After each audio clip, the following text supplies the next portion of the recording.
All right, so this is my standard intro of I have no idea which episode this is going to end up being, but here we are.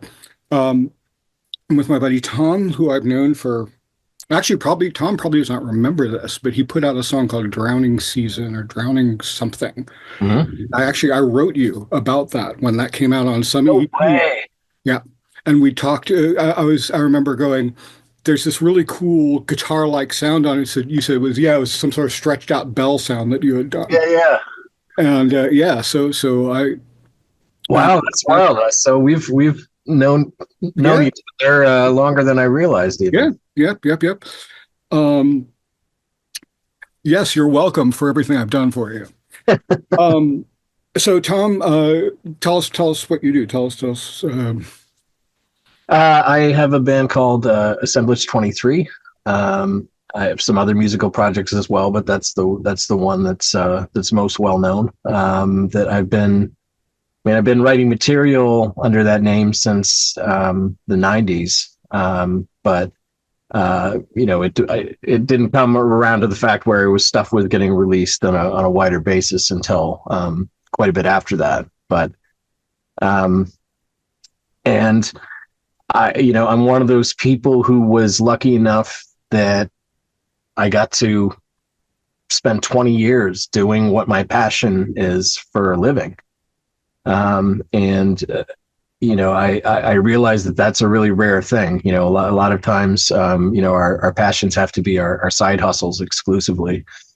And it is for me now, but, for a good long time, that's how I made my living. And I never imagined ending up in that place. It seemed like and it is. I mean, it's a moonshot. It's, the music industry, movie industry, almost any kind of creative industry. I think the odds are against you for being able to really turn it into something bigger than just a hobby, because lots of people do it and everybody has the same desire as you. Is they're like, I want to wake up every morning and just work on what I love.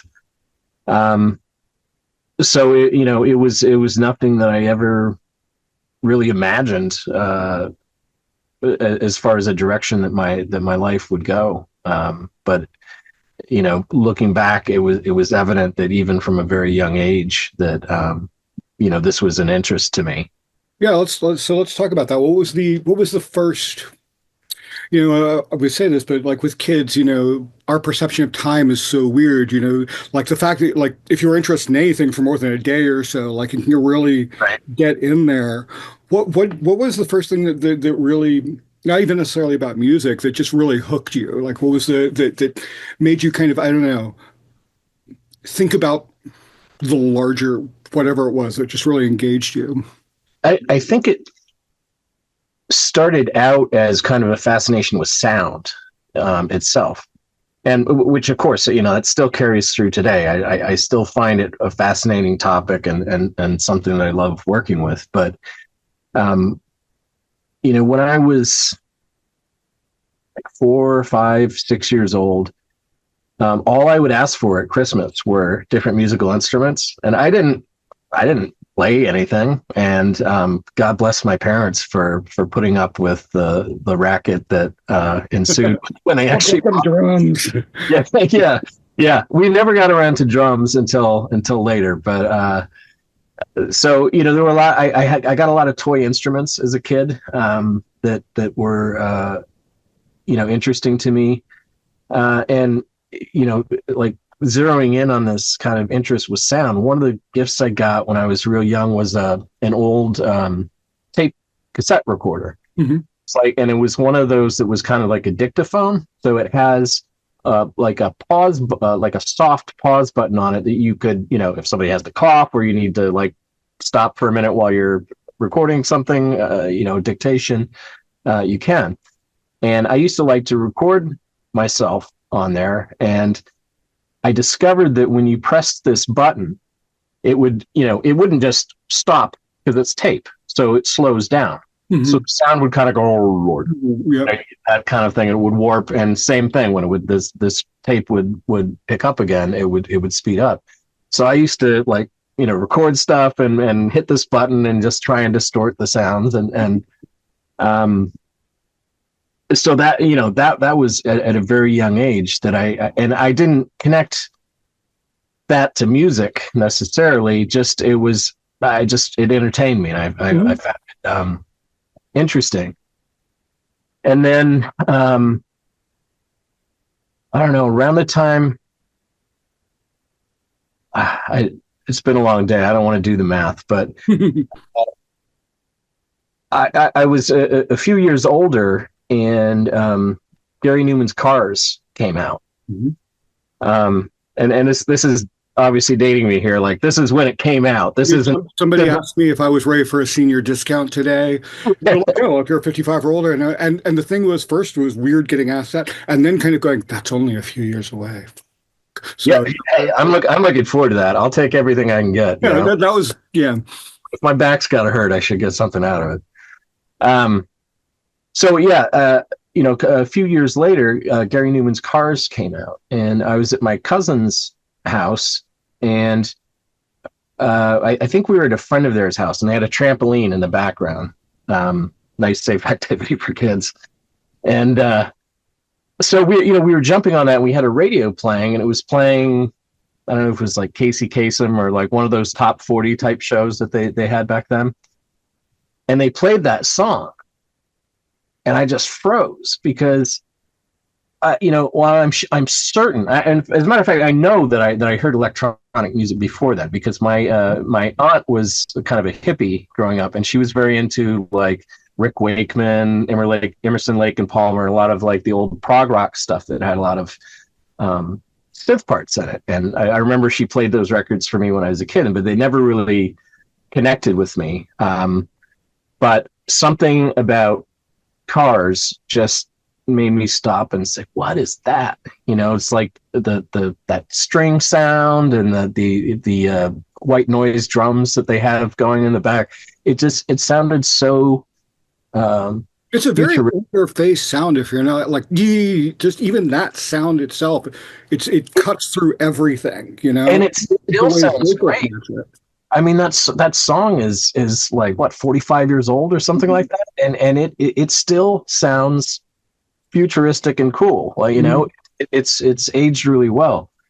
You create something that's unique like that. It's like Tron. Tron still looks good because it's so completely outside of everything else. It doesn't look like anything else. Right.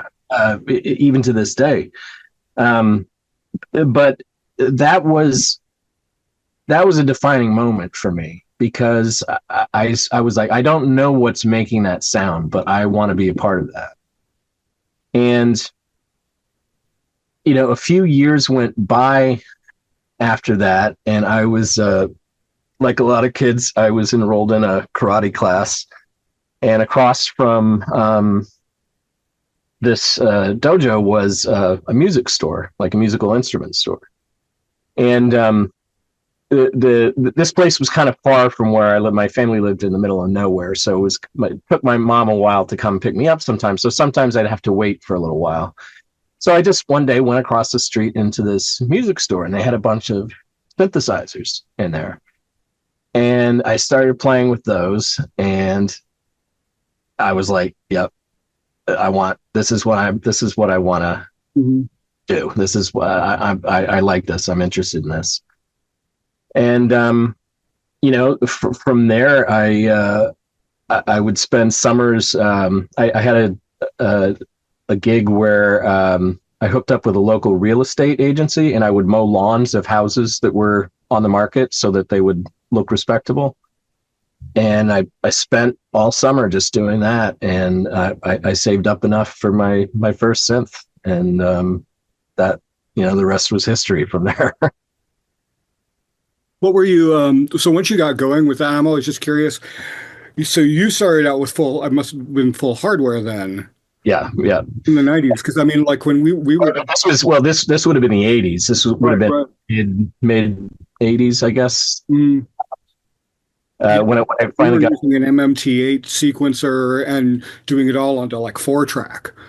Yeah, well, I mean, my setup was even more primitive than that. Like I started out with a Korg Poly 800 Mhm. was my synth, and it never, as you can see from looking behind you, like once you get a piece of gear, it's never Oh yeah. like I'm done. It's always that desire for more. So I got a drum machine the next year, and I got a 4-track cassette recorder the year after that, and the Korg Poly 800 had a kind of sequencer in it, but it was pretty useless for any practical purposes. So when I would record stuff, I'd program the drum parts out and I'd lay that down, and then I would just play along with everything. So I mean, it's just ludicrously sloppy, and it doesn't have that tightness that electronic music had. But it was a start, and those years were, it was of course really exciting and enjoyable for me to create this stuff, but it was more, the value in it came more in just building knowledge and Right, figuring. learning how it works. Like I'm still very thankful that I learned on my Juno and my sampler at the time. So now I really understand. Like if I need to build a sound from zero up, I can do that, or like just how all of that works. And I remember when I got into it was actually the late '90s, and I went out and got a book on home recording, and it had already started to move to digital stuff. Right. So I went and I bought one from like the '80s because I was like, everything that stuff's doing is pretending to be this stuff. So Right. I'll learn how this stuff works, and Yeah. then kind of build up from that. It's Yeah, and that's kind of been a running theme in my life too, because my first job out of college, I was a video editor. Mhm. I was right on the tail end of using tape and moving over to nonlinear editing on a computer. And what I found, and I'm sure you probably found as well, in both that instance and the instance of learning to record on a cassette 4-track, is that it's much harder. And I'm so glad that I had that experience of learning the more difficult way of doing something, because it gave me such an appreciation when I finally, I was kind of a late adapter to recording in a DAW. And once I did, it was kind of that moment of like, well, what have I been doing all these years not doing it? It just seemed very intimidating to me, because Oh, I it was. It these was. years learning all this stuff. And it's like, of course, a lot of it translates, but a lot of it in digital is different. Mhm. So I think that may have scared me off for a little while too. But um, the positive thing of learning to do things the old ways is that when you then do them in the new ways, it seems like a miracle. It's like, oh my God, I could do this in my sleep. Mhm. And so I feel like it made me more efficient in a way, because I just really appreciated the convenience of these things. So anything that I could do to save time and have more time to focus on the actual creation of the music itself.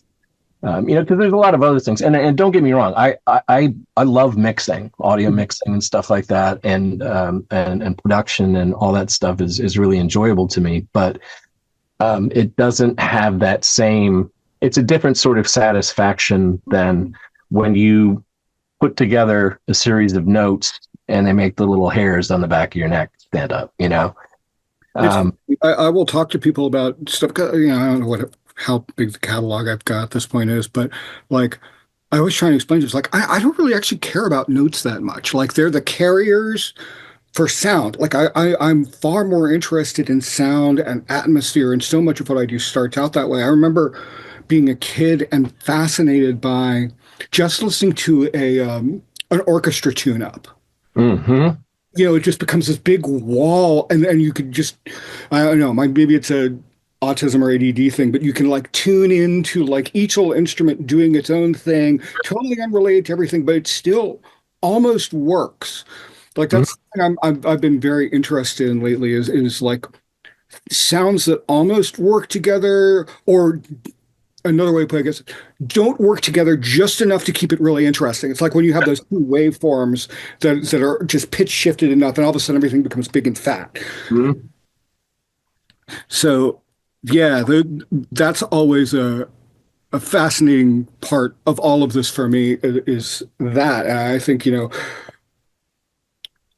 don't know, it's just such a cool, it's a very common element within anybody who does the electronic stuff. It's very rare that you run into people who are like, don't bother to learn that part of it or at least get into it. They just kind of, Yeah, well, and like I said, I think my interest in music was born out of just an interest in sound and just finding sound itself just kind of and interesting. And I'm still that way now. yeah, Even like, when I just go out into the world, like I'm always just listening to that atmosphere, that soundtrack that's around me.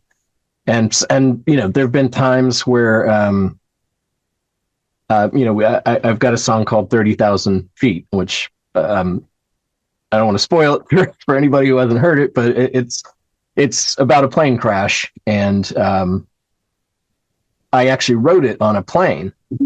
I was flying. I think I was flying at the Terminus Festival. I think, but I was flying somewhere in Canada, and when we were sitting on the tarmac, the plane is always making all these different types of noises. I don't know enough about flying to know what the source of those are, but there's always this sort of symphony of different mechanical sounds happening as you're waiting to take off.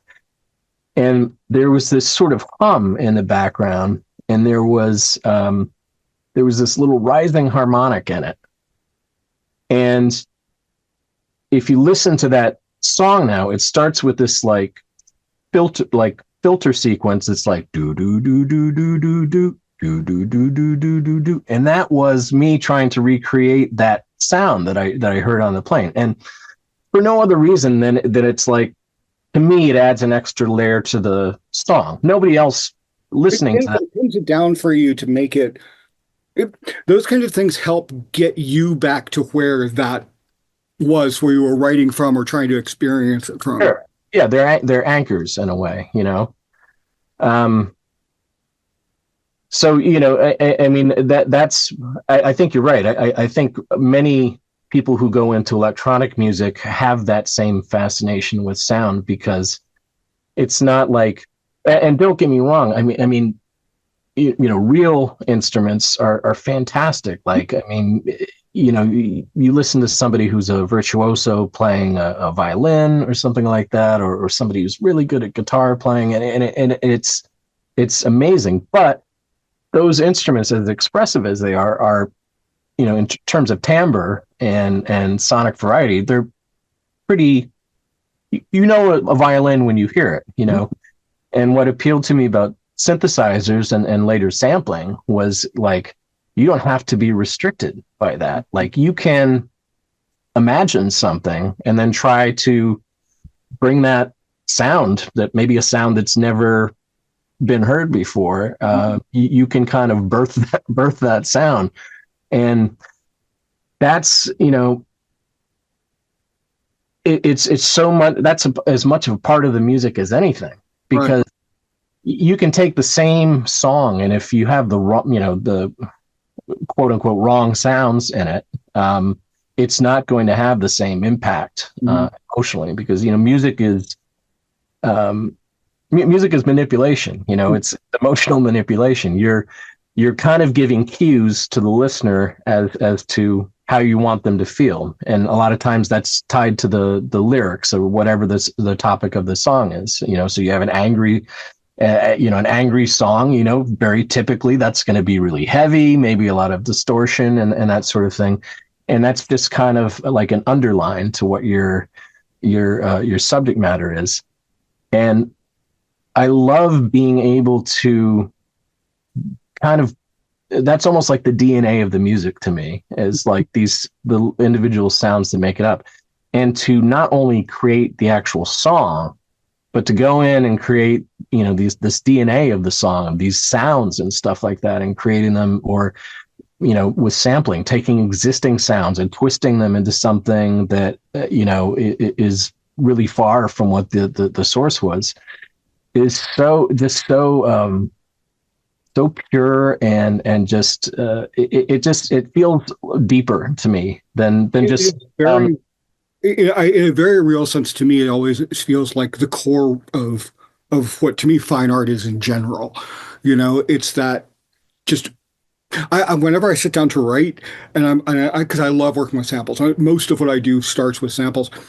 And I will just sit there and almost every time I'm like, I always feel so lucky that I work in a genre with a type of music where I can literally make music out of anything, and as long as it works, you know, and I love that sense of freedom that comes with that. It's like I just wrote a rock album recently, and it was such a weird experience after doing X number of industrial things where it's just layers and layers and layers and layers. Yeah. It was just like guitar, bass, drums, vocals, maybe a little bit here and there, and that was it. So I'm just sitting there looking at like 6 tracks. I'm like, that's done. It's the song. Sure. Yeah. As opposed to, So it was definitely a weird experience making that work versus what I'm used to doing. But I just do so love knowing like having all that to pull from, or just like going through and hitting a randomizer on all of your parameters in a synth and just kind of go, oh, we'll see what happens. Yeah, and honestly, sometimes doing material like that is more of a challenge, because if you're doing something, let's take a band like the Police, for example, a 3-piece, right? One bass, one guitar, one drummer. Now, a hell of a bassist, a hell of a guitarist, and an amazing drummer for sure. But there's just those 3 elements, and the reason that works is because of what those musicians bring to the table. And so when you have something that's minimal, every part counts so much more than when you've got a million things where there's parts that are blending together. There's parts that you almost feel more than you hear explicitly. It's like, if you're mixing and you mute it, it's like you notice it's gone, but it doesn't. Yeah, you couldn't necessarily point to it and say that's what that is. Yeah. That's been a big part of what I've been. Sorry. Oh, I was just going to say that's a big part of what I've been learning and getting better at over the past bunch of years. Is like those sacrifices where it's just like, look, I as much as I love you, sound, you're pulling this or that away, and so I've been trying to learn to do more with less. So like if there is a sound that I really like, it's like, okay, that's fine. You're allowed to be that cool, but you have to be very big in one spot and then go back away again. I find that is, I think, one of the more challenging things as an electronic musician is restraint and stuff. Because I could sit here all day and come up with like, oh, I got like these cool like 14 different synth parts here, but it's going to fight each other at a certain point, and it's going to defeat the purpose that you're trying to create by having these parts. So it's taken me a very long time to develop that skill to be able to say, you know what, maybe this goes in another song. Let's mute this, let's take this out, and we'll revisit it another day. But as it is, it's kind of crowding the song out, and it's not helping. I am forever amazed by the people that can put something together that's delicate and still with just that minimalism, and just say, like a lot of the synth pop bands are really, really good at just like getting like a ridiculously good melody, good vocals, done. And I there are times where I really wish I could think that way. But for me, it's like there are people that actually, maybe you're one of them, hear those melodies and can like know how it's like. I don't actually play any of these instruments. Like I can barely play guitar and I can play our songs, but I'm really good with tools. So it's like I'm able to like kind of visualize the whole thing and make it all come together. But yeah, I'm always amazed by the people who can just sit here and go, hey, that's not, like here's a lead for Cars, bang, there it is. I know. I always read. I love reading. Like autobiographies of about bands and musicians, even if they're people that I don't particularly care for their music, just because I find a sort of camaraderie in reading about it, of being like, oh, cool, Led Zeppelin dealt with those same doubts that I like. They were a lot more successful than I was, but it's cool to get to see that commonality kind of from people who are doing things that are way different from you. Mhm. Um, and so I really like to read about how other people work and what their path from A to B was, because it's amazing how similar the stories usually are. Yeah, and it isn't even just within music. And like I always talk to students about. I'm like, go out, yeah, read outside your field, like artists that do things completely different than what you do, because there is that same. There's always this moment of like, well, I don't know what I'm doing, but here we go. Yeah, yeah. Yeah, absolutely. I had another guy on a couple days ago, this guy named Ted who does comics, and he and I get together and bitch about how people don't understand how things really work. And but one of the things I was talking to him about was one of my very favorite phrases that I've run across recently is if it's worth doing, it's worth doing poorly. Because, and it goes back to kind of what we were talking about with the learning experience of just going through and Yeah. doing it, and how important it is to just like, I remember walking around with these tapes for the first Ego Likeness demos going, well, these may suck, but they exist, and the next one will be better, and that's cool, but at least they're finished songs that are a thing. And I've unfortunately met so many other artists and musicians who are like, they're waiting for the piece of gear that writes the song for them or Yeah. whatever is going to make them feel safe and not scared to put the thing out. It's like, just, And you know what I've always found about that is like that I don't have that philosophy, but I do I do still use a lot of hardware, and I love hardware. I love just the tactile experience and the immediacy of it. But sorry, totally lost my train of thought. What were you talking about there? just doing it poorly and making it happen. Yeah. So yeah, going back to that, there was a quote that I always loved, and I can't remember who it was. It was a jazz musician, but he was talking about improvising. Because that's a big part of jazz is just spontaneously creating music with other live musicians, which is amazing.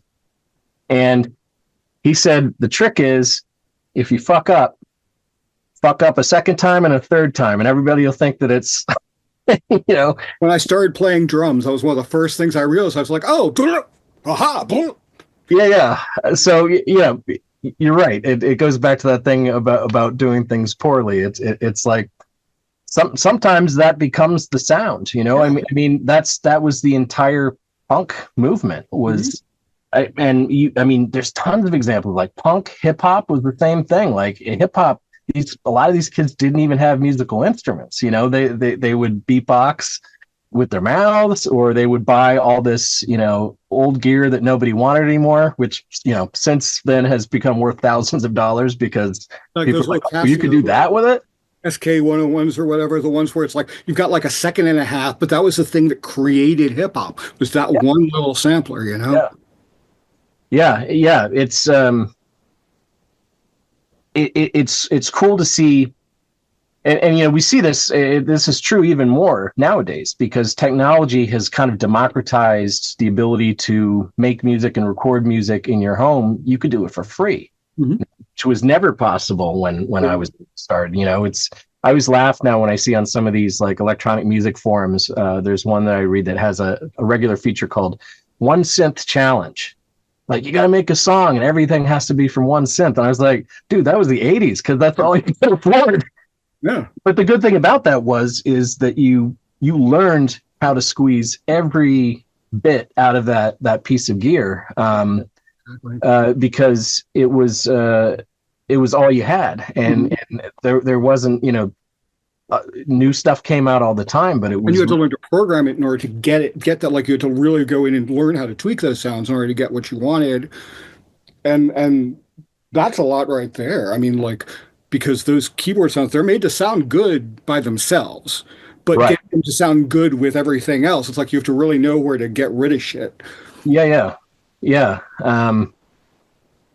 But so so much music now is coming from what would in a traditional sense are non-musicians, Mhm. and that I think that's incredibly cool. I do too. I also think it has predictable results, and not everybody maybe that is the thing that is their skill, but I love the fact that everybody can experience that now, and maybe it's not for them, but they can try it for themselves. And that was an impossibility when I was a kid. Is all the records that were coming out, they were recorded in studios that were super expensive to record in, and um, so it was the bar for entry was a lot higher. And in some senses I think that was a positive thing, because you had to really be committed to your craft to continue. You had to deal with a lot of frustrations, getting your gear to talk to each other and stuff like that. So I think that it forced you kind of in a way to learn those tools now, where now I feel like some people consume free plugins like Candy, and they've got all this shit, but they don't really know how to use it Mhm. proficiently. So it's a double-edged sword, for sure, but it's also we've never lived in a better time to Oh, be a absolutely. Yeah. ever. I think from a art dude's point of view, I would rather everyone have all the tools all the time to make stuff than to like too limited. It's like just because you went to school for this or just because whatever, then you get to do this. You get to put this out there. Like that really makes me angry whenever people like have that. Back when we had our art gallery, we wouldn't look at anybody's CV until we decided to show them. Like we would look at all of the artwork they would send us first, and then we'd decide to show it. And it's like, oh, they're in high school. Okay, well, there you go. And then our job was to make sure the shows were balanced, so it wasn't just that. Mm-hmm. But I mean, yeah, it's so when in 93 or something, my first band, we dropped 5 grand to go and record in a studio to make 500 cassette tapes, Right. and that didn't go anywhere. Nothing happened with any of it. I ended up using them all on my 4 track. But now you can get a decent machine and sound card for 2 grand or whatever, and less than that, and yeah, just figure it out, get Reaper and everything else. Commercial time. So, in addition to all the other audio production stuff, I'm available for remixes. So, if you ever need that sort of thing, I've probably done something in the area of 100 of the things from just a ton of different bands. People, Information Society being one of the more prominent ones. Oh, I don't even know at this point. Dot Warsaw. Who else? Oh, I don't know. Just lots of people. I've done lots of remixes for lots of people. And so I'm available if you want that sort of thing done. I think that mine are pretty cool. I really try to not just, replace the drums or make it more dancey or whatever. I'm always trying to call it, I just kind of call it finding the song inside the song. Trying to strip everything away and figure out what I can do with what the secret song is underneath that. So I'll tag a couple of the remixes onto that. And if you just look up Ego Likeness Remix or Stoneburner Remix on Amazon or Bandcamp or wherever, I'm sure you'll find them. The important part about that, though, is you said this never really went anywhere. It did. Just that project didn't go anywhere. Yeah. This was part of your development as a. Well, I learned all the things not to do. Yeah. And yes, that is almost more important than learning the things to do. It's like if you go on YouTube, there's a million different tutorials on like how to make this sound or how to produce this style of music and stuff like that. But you don't hear a lot of people talking about like, look, I've been doing this for 30 years and here are the stupid ass mistakes that I made that you are probably making right now and shouldn't be. Yeah. Well, it definitely informed as Ego became a thing, and we actually like went from being kind of a local band to actually touring, and it definitely informed how I would present that to people, and when I'd bring people in and things like that. And eventually it got down to like the guys that we've got now, and it was this: your entire job is to show up, know the songs, and not be a pain in my ass. That's it.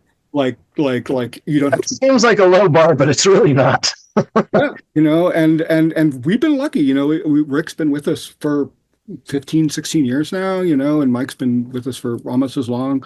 So, but that's one of the reasons I like being a hired gun in other people's bands because it's always just like, don't need this, and it's just like, Yep. just tell me what you need me to do. I'm going to just show up and I'm going to do the thing, and Yeah. we're all cool. I don't have to worry about advertising. I don't have to worry about anything other than you. I, So, I always have the experience of if I go out to see a concert mhm. where I have to remind myself, it's like, nope, you're just here to watch this. It's like you don't have to worry what Yeah. time load in or sound check is or any of that stuff. It's like Yeah, it's always weird when you don't have to like being at somebody else's show. And it's just like, oh, I don't actually have to sell anything. Yeah, I can just I'm gonna relax. This is yeah, great. Uh, yeah. It's definitely a whole other thing. So speaking of touring, I guess you've done just a shitload of it. You've been everywhere. I didn't actually have a good question to go along with that, other than I don't know what lessons did you learn not to do, since we were kind of talking about that with in relation to just touring, not just in the US, but in the bigger world. Like how does, you know, what didn't work? um, I learned stuff every tour that we did. Every show, especially in the beginning, was educational. But every tour, I always tried to approach it from the perspective of how can I make the next touring experience easier and less stressful and that sort of thing. Trimmed down like to a science, as far as I can tell. Like you've got just your gear, it's just nice and efficient, and it does. Funny you should mention that because I was going to say this was one of the earliest lessons that we learned was, and this would have been 97 or 98, I think. It was before I had gotten signed. Um, but we got booked to open for Covenant at the Fantasy in Lakewood, Ohio, which I'm sure you've been there before. And the Fantasy, it's got for people who don't know it, it has a very rich history in the Cleveland area. Nine Inch Nails played a lot of their early gigs there, and it used to be a seafood restaurant, I think, because Probably, there's a big gap. the sound booth they had a big ship inside of it, like a big wooden ship. But anyway, the performance area was 3 stories up, and there was no elevator. So at the time, we had a drummer with the acoustic drums, and he had like a synth that he kept off to the side that he would play. And my keyboard player brought like 4 synths or something like that. And these were old pieces of gear, so of course they weigh as much as the fucking moon.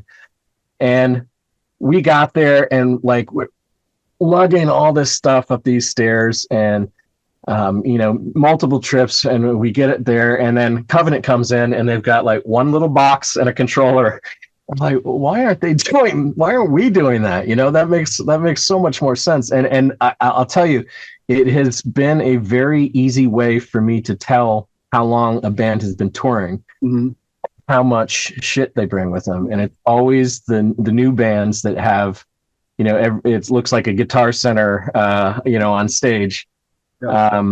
But you can tell the ones that have been at it for a while have pared things down to, obviously if you're a giant act and you've got people to lug all that stuff around for you, then, go nuts for sure. But for most of us, you learn a lot about the kind of those practicalities of like, there's going to be maybe 5 nerds in the audience who give a shit that we've got these on stage, and nobody else cares about that. They're there to experience the music. Mm-hmm. And that's something I have to remind myself a lot, as because I'm a music fan, but I'm also a musician, and I produce and record, and it changes the way that you listen to music. Like before I really got into music, I just kind of absorbed the song as You're able to just really appreciate it on that level, and now it's so difficult to listen to it and not pick it like apart, not in a bad way necessarily, but like, how did they do that? Or, every once in a while I'll like go running out to Donna and be like, here, just listen to what this does and how this works, because that's fucking cool. You Yeah, know? yeah. It's kind of reverse engineering, but Yeah, yeah, exactly. in some ways, I'm a bit. I kind of wish sometimes I could revisit that Mhm. way of listening to things, because that's the way that most people in the audience are appreciating the music. And they're not. I used to really. I've mellowed a lot over the years in terms of I just used to obsess about little things that really didn't matter. Right. It's like, oh, does this hi-hat need to be boosted at like 3K or 7K? And it's like, Clear that you're missing out on not knowing the one thing that super producers know that's going to, and the thing about that is that yes, that stuff does matter because you want to have something that sounds nice, right. but it's not the most important thing. The most important thing is the song. And if you want proof of that, like go take out an old 78 RPM blues recording Mm-hmm. and listen to it. And it's like the worst recording technology in the world. A lot of times, by modern standards, the playing is a little bit, the timing is much looser than a lot of modern music is now. But you listen to that and you can feel it in your soul. You can feel the emotion in the singer's voice, and that's what's important. Mm-hmm. It's not those little details are, you shouldn't just disregard them, obviously, but my mistake in the early days, especially, was getting lost in those weeds and not realizing, like, okay, let's stop obsessing on this and let's be like, is this chord change? Is this gonna, get that emotional boost that it needs? And you can really kill great pieces of art by worrying about all those little things and trying to make everything perfect. It's you know weird shit makes things interesting. Again, it's kind of going back to the frequencies. When they cross like that, you get those really much more interesting sounds. Yeah, there's a real beauty to imperfection, and I hesitate to use the word ugly, but like ugly sounds or imperfections, and you can. This is something that I read that Brian Eno said a long time, that anytime a recording technology comes along, during the peak of that technology, people are fighting, tooth and nail to try and get rid of whatever the disadvantage of that is. So like if you're recording with tape, noise, Right. tape saturation.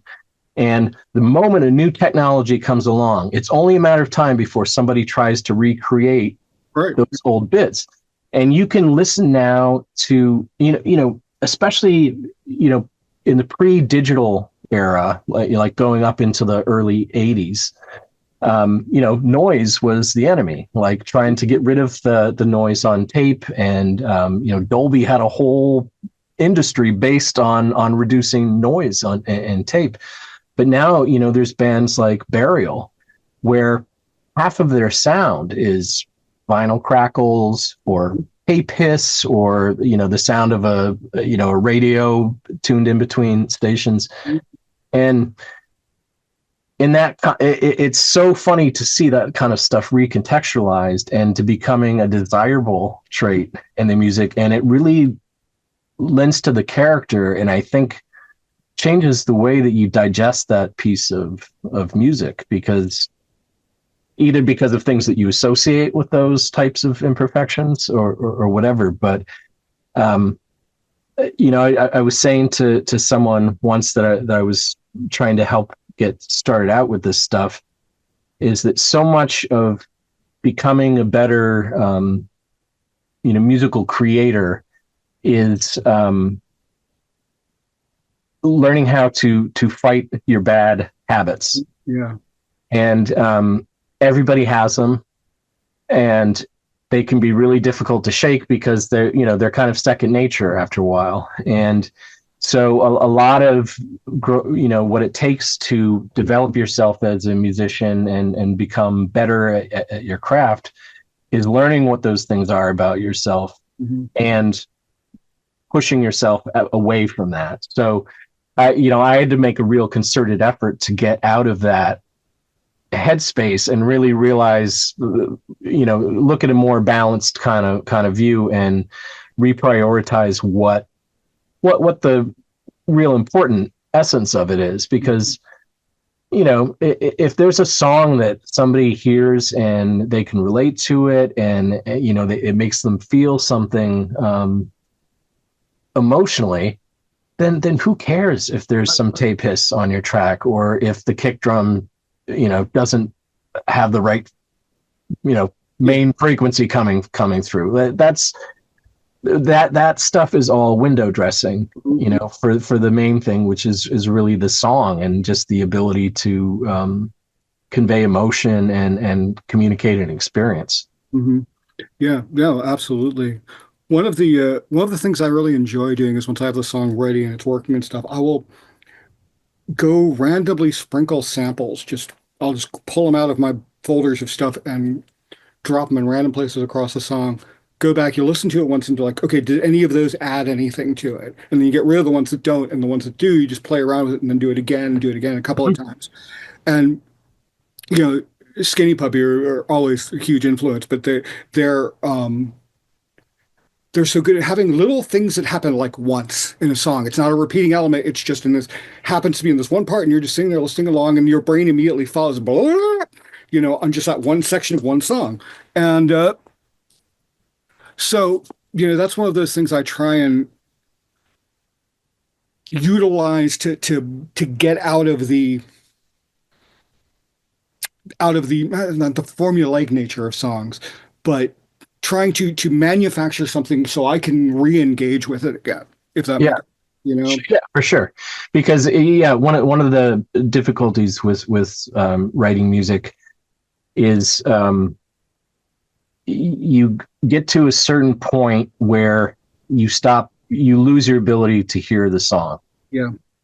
And you lose your objectivity because you hear it in your sleep. You've heard it hundreds of times, and you kind of lose that ability to judge. And I'm working on an album right now, and something that I've been doing a lot on this, which would have horrified the prior versions of me, is I've really become less kind of married to an idea or a sound in there. So if I'm struggling with something, my instinct before was like, oh, I'm going to cram that in there. Whatever has to happen, it's going to get in there. And now I'm like, all right, this isn't working. Let's try something else. I'm going to throw this away. And I keep it somewhere. I never really throw it away. But the idea of just knowing when to say, you know what, this is crap. This isn't working. I need to take a different direction is really a struggle, because your ideas they're personal. They came from you. So in a sense, when you realize something isn't working, it's like, oh, my idea sucked. Ego loss that you have. Yeah. It's not just with that, but like I think there's all. Generally, I'm not speaking. Most of the people that I know who do this can be a little controlling because we all do, all the aspects of it. And, it was definitely one of those things for me where I had this epiphany. It was like, I can send my stuff to somebody else and have them mix it. Yeah. I'm not going to sit there and question every single choice I've made ever. And just learning to find those people that you can work with and communicate with well, and that you trust. It's like, okay, here's my reference version of it. Get in the ballpark, but fix anything I do wrong. And this, but better. Yes, yeah, exactly. And so yeah, there is that ego feeling okay. There is not somehow a slight against yourself that you're doing. Right. Just like, no, I if my car gets fucked up, I take it to somebody who can repair it because I can't. And yes, there are things maybe I should know how to do it, but you know what? I wrote the fucking songs. So if I can make them sound better by having somebody else do it, that's awesome. Sure. One of the things for me that has very much been part of the fine arts process, I actually don't feel like these songs are mine in a weird way. Like in my space cake way of explaining it, and I don't literally mean I believe this, but it's that everything already exists out in this Yes, ether, yes. and then your job is to bring it through without fucking it up. Yep. So when I'm talking to students about it, I'm like, okay, so and you can talk to it. You can have this dialogue back and forth with whatever the thing is, and you can make suggestions. And the thing might go, yeah, okay, sure, let's give it a shot. And hey, that worked, cool. But like the more that you do inflict your will on it, to me, almost always the worse it gets. Yeah. Because it knows what it wants to be, and it also shifts from Yeah. being this thing that you are bringing through and putting out into the world because it needs to exist to vanity.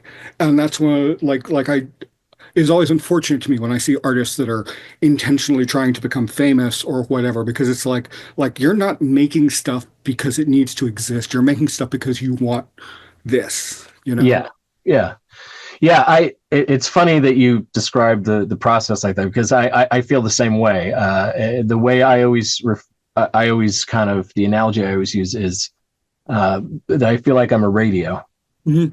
and the ideas are different frequencies that I have to tune into to find. And you don't, you know, it sometimes you play something, you're like, that's great, I'm going to make that into a song. But most of the time it's like you play something, you're like, there's something there. And then it's like you go through different iterations until you finally arrive at this thing. And it's like tuning a radio knob to just Yeah, very much so. tune in on that station. And I agree with you. It does sound like a very like kind of flighty thing to say, but I really do feel like those ideas are external to me. Yeah. And Kind of freeing in a weird sort of way. Like, I've been writing a bunch of stuff under my name, just this it's weird to say it's a solo project, but because it's all solo project, but it's a solo project that I am actually, my name as opposed to some other band or something. right. And I've been writing a lot of stuff, and it's been interesting because I've been able to find this cool balance between making it personal, where I'm actually talking about these things, but also telling stories and stuff like that. So it's always interesting finding where you sit Mm-hmm. in as part of that process, as part of the whole thing. It's like how do I fit in with this massive fire hose of idea that is coming out from the world? And it evolves too, as the years go on, and you consume more music and you produce more music, your vocabulary in a sense kind of expands, and you can tune into ideas that are maybe more complex, or have more depth to them than the kind of stuff Yeah. where when you're just starting off, and your understanding of things is very simple. But I've always found the concept of where do creative ideas come from really fascinating, because it of course it comes from your collected experience. Mhm. And sometimes experience from outside of that field. There are things that can influence you musically that might not have anything to do with music necessarily, but there is also an aspect of it that just seems like it's Just there. I, So, I st- I'll sit down sometimes, and I'll come up with like a lot of times I'll come up with an idea, and I'll just kind of jot it down in the sequencer, and then I'll come back to it later to see, like, because sometimes at the time it's like, ooh, this sounds so cool, and then you listen to it later and you're like, yeah. I haven't heard that. Um, So happy when the next day I listen to something I did like in that kind of moment, and it's like, hey, this still sounds all right. It wasn't just me high on my Dude, own bullshit. the next day test is real. It's legit. But there'll be times where I go back and I listen to something. I'm like, where the hell did that come from? Like, how did I come up with that? Like, I love it, but I don't know where Yeah. that came from. And so there does seem to be, at least from my perspective, this sort of element of randomness and ideas kind of existing in the ether, and we just have to pluck them out and put them together in a way that's going to make sense, and more importantly, connect emotionally with Yeah. people. One of the things I was thinking about, I was that kind of legitimizes the idea a little bit in a weird way is the idea of the collective subconscious based on experience. Mhm. And I was thinking about specifically, like, for me, sonically, lightsabers, the, Mhm. the voice communication between the ships in Star Wars. Yeah, yeah, Star Wars sonically is such a huge part of my sonic DNA, and it's on a very visceral level. Like, I spent a really long time learning to make vocals that sound like the two ships communicate, right, right? right, right. And then I look at, say Sean, Cyanotic, where they're just a little bit younger, and their foundation is Aliens and all the Cameron stuff. So Aliens and Terminator and stuff like that. So there's just a slightly different sonic vocabulary within the same world. And I think that's a really interesting idea. Yeah, How, you know, it's not just the music that you listen to that affects, particularly in this genre, that affects what you create and how you create it. But like, yeah, things like, I mean, who knows? I just kind of had this mental image of the very end of PBS specials where they do yeah. the Or the special presentation thing. Do you remember that from when we were a yeah, kid? or Doctor Who for that Yeah, matter. yes. That was another early thing that I heard when I heard that theme song. Which, I mean, BBC Radiophonic Workshop is like another just They just released a sampler instrument based on using all that stuff now. yeah, yeah, yeah. Um, but yeah, that was another early thing where I heard it and I was like, whoa, what is that? I never heard anything that sounded like that before. And that I mean, that theme song is still a banger. Like Oh yeah, it's absolutely. so good. Good enough for the KLF, man. Shit. Yeah, right, right. So yeah, absolutely. Yeah, I just like because I remember I was really cool because I was really into like at 8, 9, 10, Tangerine Dream and Pink Floyd and stuff like that. And I Mhm. remember trying to play Tangerine Dream for some kids at a party, and it didn't go well. It was like, no, check out the ratcheting on this. I mean, I didn't know what it was called at the time, but I was like trying to like, no, just listen to how it does this thing. And yeah, no. But and then, at 14 I got into punk and Art of Noise at the same time. And then Mhm. I got to like I heard Skinny Puppy. It was the first time I was just like, this is everything I like all at once. That's perfect, you know? Yeah. That was it's funny because when I was a teenager and I was really starting to get into creating my own songs and stuff like that. Um, a lot of the stuff I was listening to at the time was stuff like New Order, The Cure, Human League, Fad Gadget, stuff like that. Decidedly kind of 80s popish kind of stuff. Mhm. But I was also really into punk. And when I went to see Depeche Mode play for the first time, this would have been 1988, Music for the Masses. Um, they had a DJ who was playing industrial music Oh, in wow. between the sets, and I'd never heard this before. But I was like, wait a minute, this is like the electronic sounds I like, but it's got like the darkness and the anger of the punk that I like, and it's like put them together. Like, where has this stuff been all my life? And that was another defining moment for me where I was like, "Yep, that's what I want to do." That you have a handful of those, I think, throughout your life, and Mhm. the Gary Newman moment and that moment of kind of hearing like Wax Tracks kind of singles back in the day was another kind of epiphany for me where I was just like, oh my God, where is this? This stuff has existed all this time and I didn't know about it.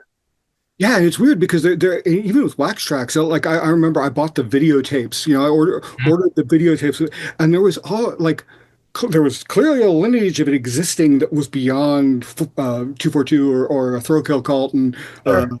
uh, a Split Second, like Crunchomatic and all these weird little offshoots that's like were came and went before I even was aware the whole thing happened. Right.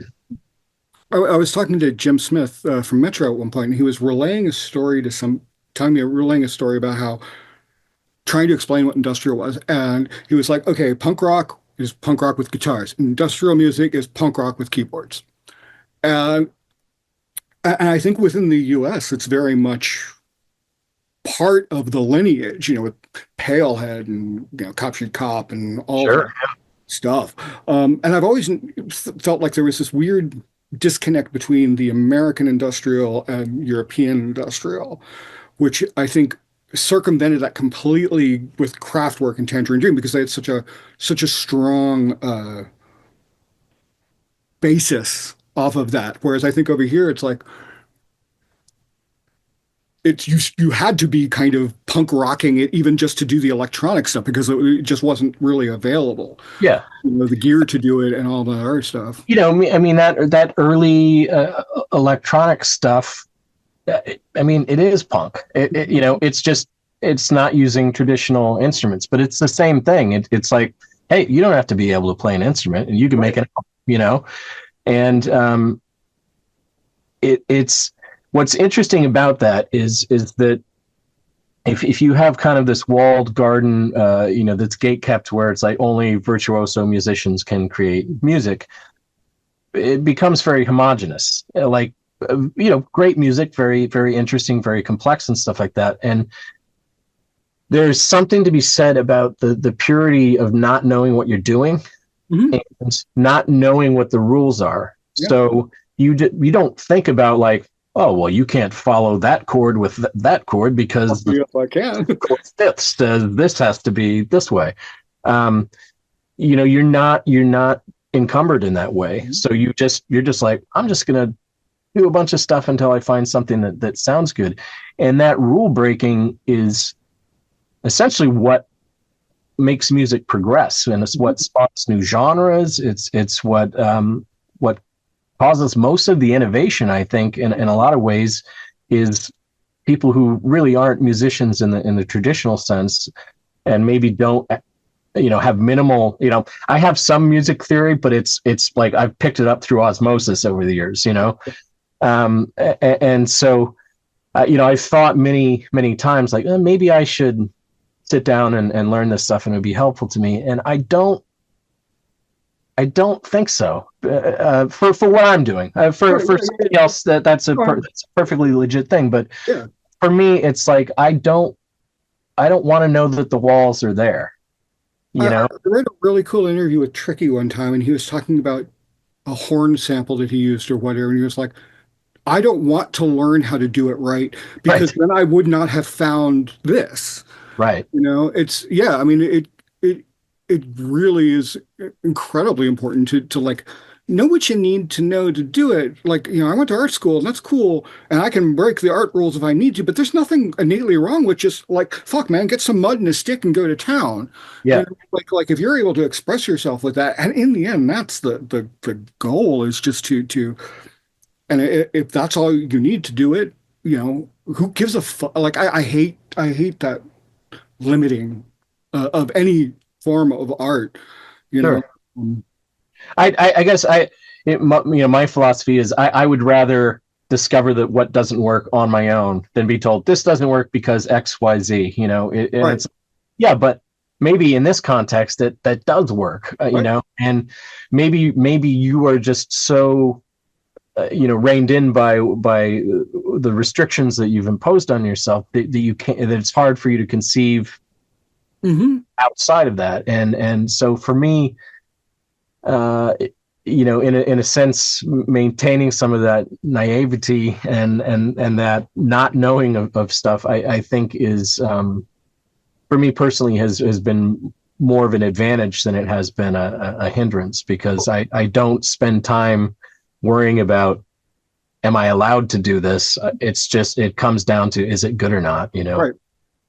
Yeah. I mean, I think it's kind of like the idea of like,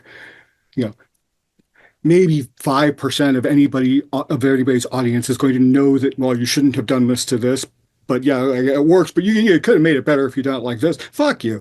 It's kind of like the whole, like having analog gear on stage. It's like, if your songs aren't good, no one's going to give a shit.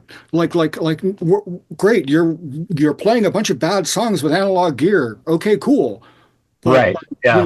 Whereas that guy over there has got some tracks and a little Casio, and it's catchy as shit.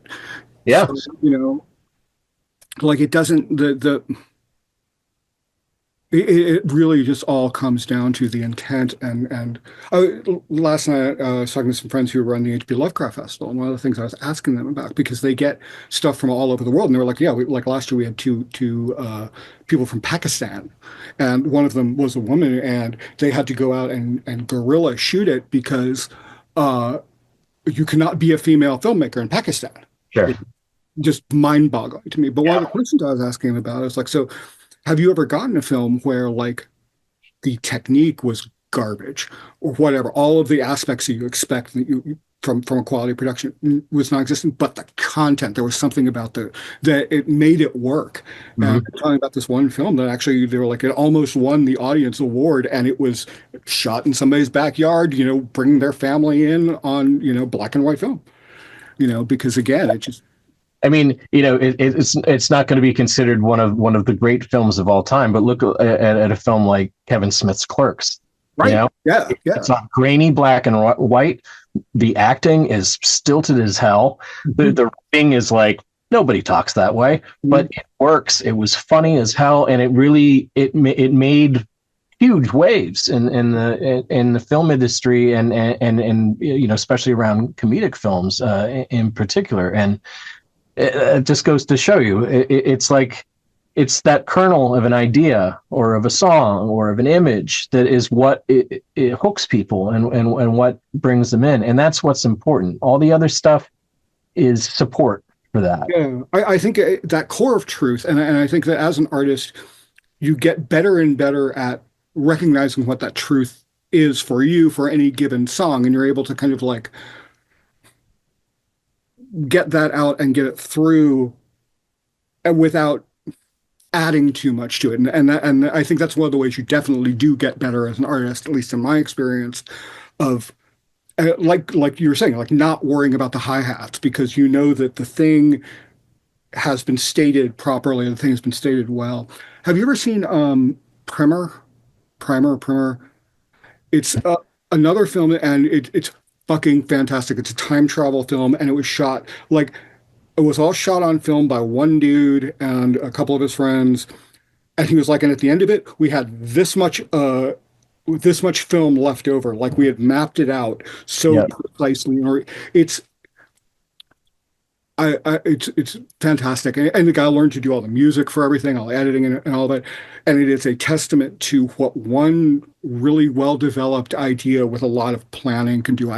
If you enjoy science fiction, like purely from a technical standpoint, you wouldn't guess that it was this limited, but the story, I have watched it multiple times because it takes so much to try and like figure it all out. Like there's charts that explain exactly how things are playing out. Sure.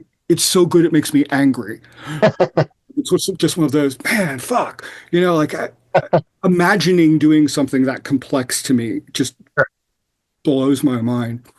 But they might say the same. They might look at one of your arrangements in your DAW and say Oh, the same sure. thing of No, I like, mean, it's all that. Like, recently I did this graphic novel thing, which is like 200 something pages, and knocking it together in a few months with like it was just this huge project. And I even now I sit back, I'm like, holy shit, how did that happen? I did that.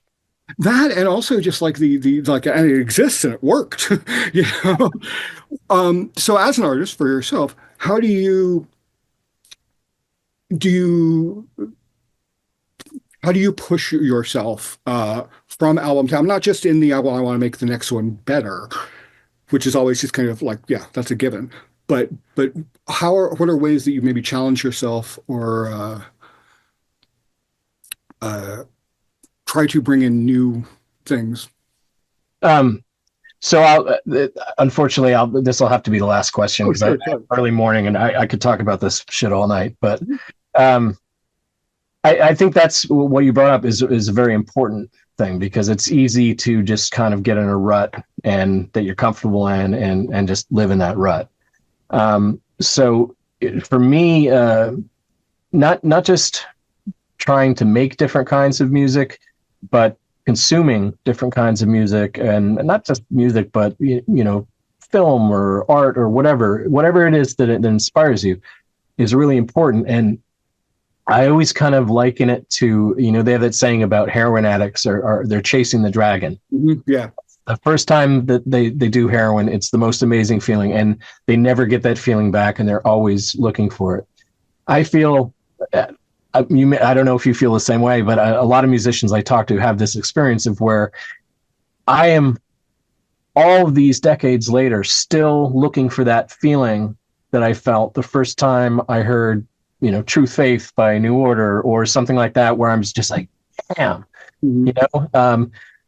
and it becomes, the more music you consume and the more your kind of vocabulary and your awareness of that stuff, the more difficult it becomes to have that feeling. So, for me, it's about trying to expose myself to more stuff that people are doing that's not what I'm doing. Yeah.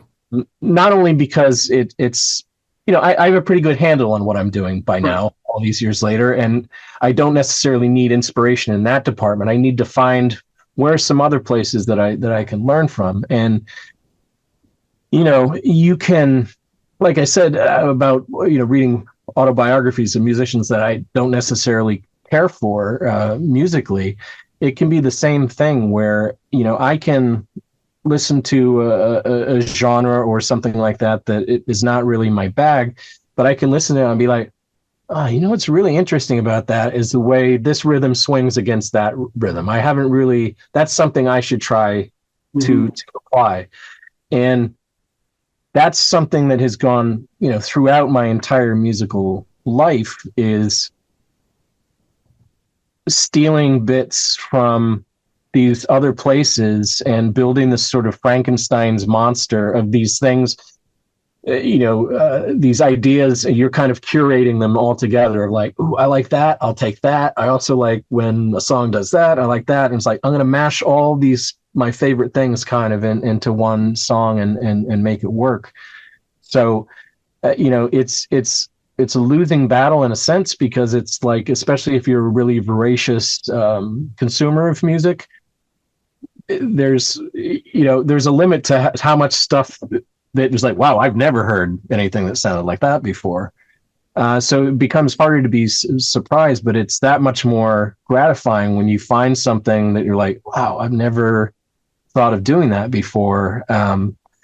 And a lot of times this comes back, I've been making music since I was a teenager, and I'm 53 now.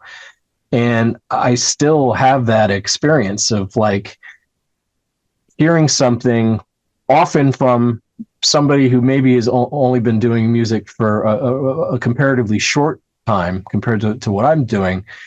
And it kind of refreshes my idea of how you can do something or what you can do in a song to make it work. So yeah, I mean, for me, I obviously, I put out albums and stuff like that, but I spend a lot of time sometimes just making stuff. It's like, nobody's going to hear it. It's just like, I want to try that. I like the way that sounded. I want to kind of reverse engineer it and understand how it works. Even if it's something that I don't think has a practical application in my particular style of music, I want to know, I just kind of want to know how the guts work, Yeah.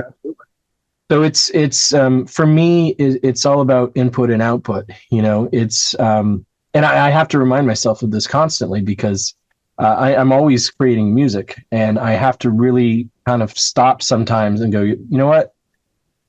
Turn the gear off. Like, listen to some music. Let's find something that you haven't heard before and hear it. And I encourage all musicians to do that. You may go into it thinking it's not going to be an enjoyable experience, but it really gives you, I think, a greater appreciation for just how limitless music is in terms of the possibilities and what you can do with, in Western music, 12 notes. Right. And some sounds is pretty extraordinary at the end of the day. So just exposing yourself to that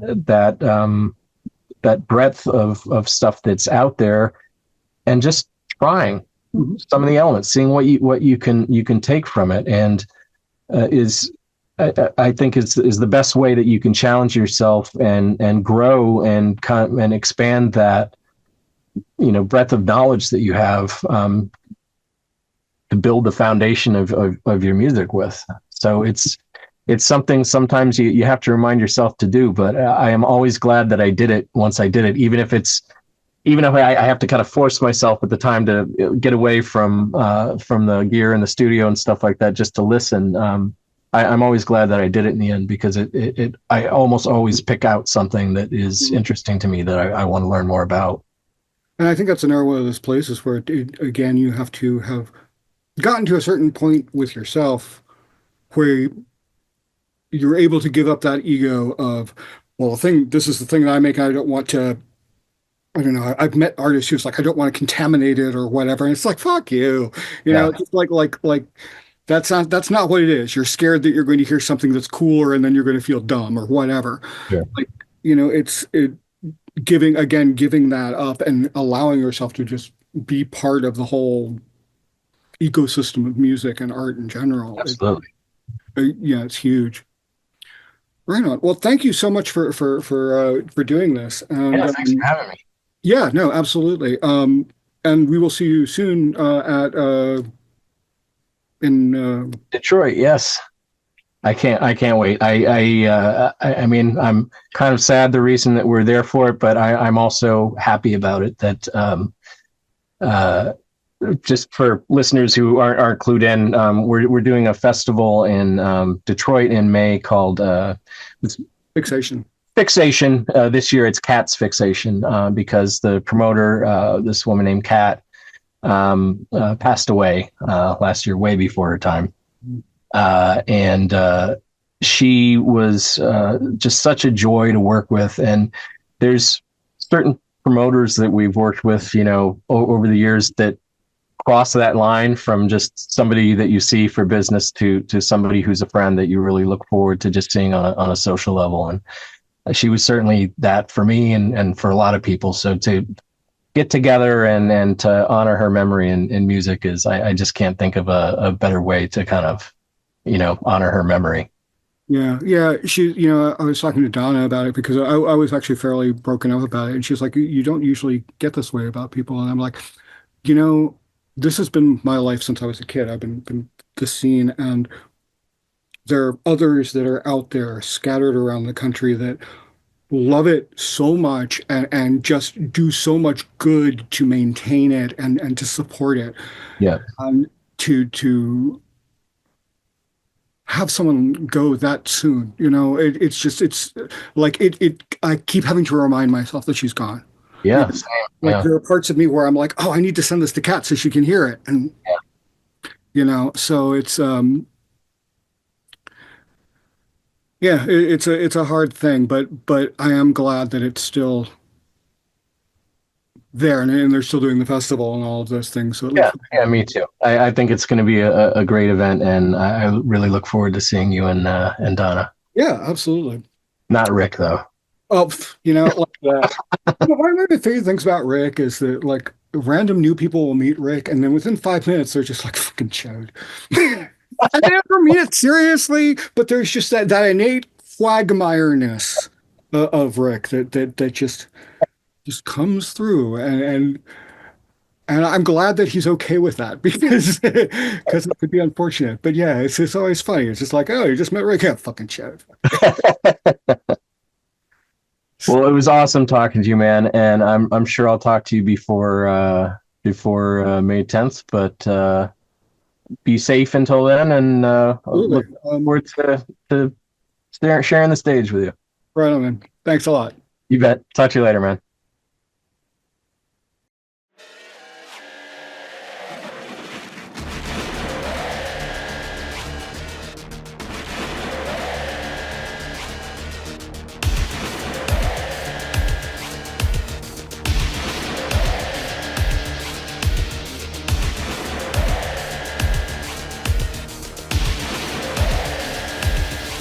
Spent 50 fucking years in the industrial mind. Assemblage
intro that I'm using again. Here's some guest vocals for some added flavor. Come get it from me, that's a fucking favor. I don't need the money cause I'm rolling in green, and I'm way more famous than he's ever seen. Throwing down some shit on this fucking release to get Stoneburner on the DAC.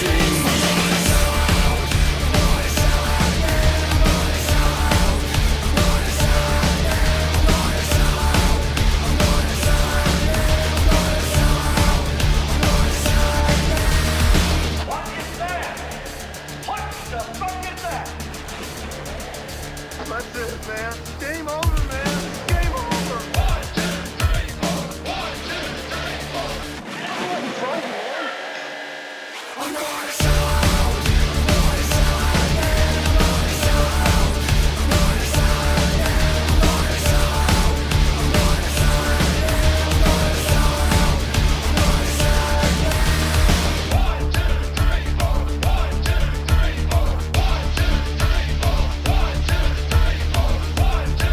1, 2, 3, 4. But you didn't know that, did you? And I've written one lately that you might like, because it has a punky sort of feel, you know what I mean?